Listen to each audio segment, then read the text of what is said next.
Hey, how's it going, guys? So, in the last few months, I've been feeling in a little bit of a rut and been lacking a lot of motivation. And I just didn't know what to do with myself.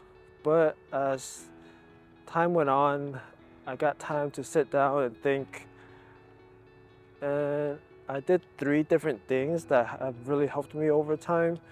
And I just want to share that with you guys. So if you feel like you're in a rut and you're lacking any motivation to do anything at all, then I have these 3 little tips that will help you out. So yeah, let's just get started. By the way, look at this view.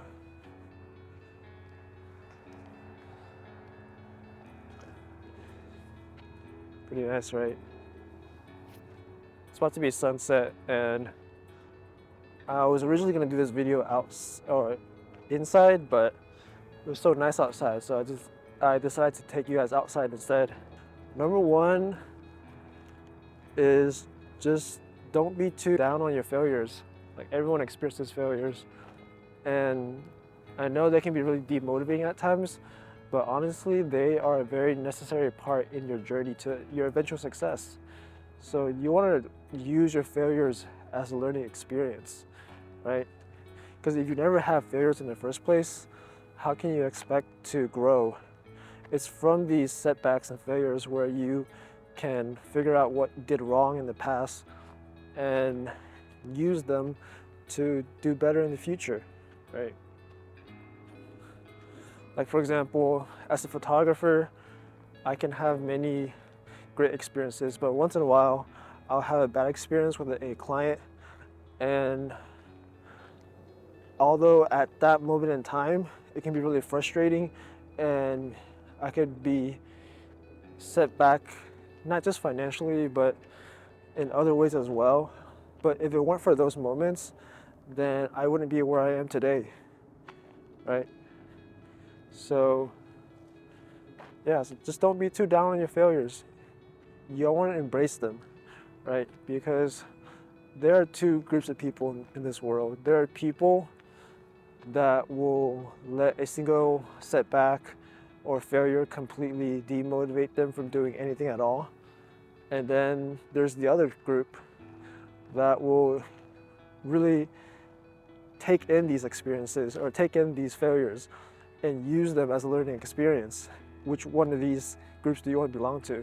And it's really how you interpret your failures that will determine how far you can really push yourself and succeed in whatever you're trying to do, whether it's fitness or you're studying or you're starting a new business. Whatever the case may be, just embrace your failures.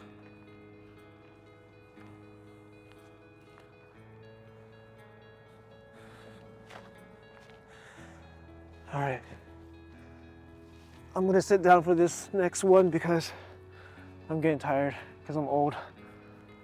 But yeah, let's go with tip number 2. All right, so tip number 2 for those people that are lacking motivation is to remember your why. Like, why did you even start this in the first place? If you're trying to put on 5 pounds of muscle, or you're trying to lose 20 pounds, what was your why for doing that? Was it because you just want to be healthier, you want to look good for the beach? Or maybe it's because you just want to be healthy for your kids to set a good example, right? And I know your calendar is probably filled up with a million different things to do, but if you can remember your why, that can really help you prioritize what is more important and let go of other things that are distracting you from your goal.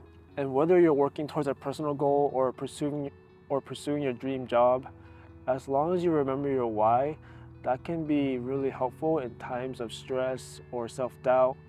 Because actually, no matter how much you plan, life will inevitably throw you tons of distractions along the way. And I'm sure we all know that, and I'm sure we've all experienced that in the last couple of years during this pandemic. And it is in these times of adversity that's very easy to give up and just lose hope. But what I've found that really helps me is to just take time out of your day, at least once a week, once every other week, to just sit back and reflect on all the progress that you've made so far. And when you get a chance to do that, you can just see all your progress you've made and be proud of that. And if you haven't made much progress, that's okay. Take a note of that and use that as motivation to push yourself even harder the next week. All right, let's get going again. We got some energy now for tip number 3. Okay, so tip number 3 is to not compare yourself to others. And that's really hard to do when social media is such an integral part in our daily lives nowadays. We're just scrolling through, seeing the best versions of everyone, right? And we compare ourselves to them. But in reality, if we can just remember that a lot of what we see on social media is fake, then that will put you in a better mindset.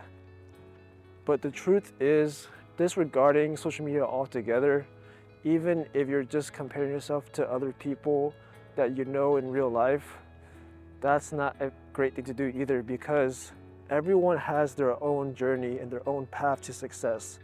Whatever your friend's path is, it's different than yours.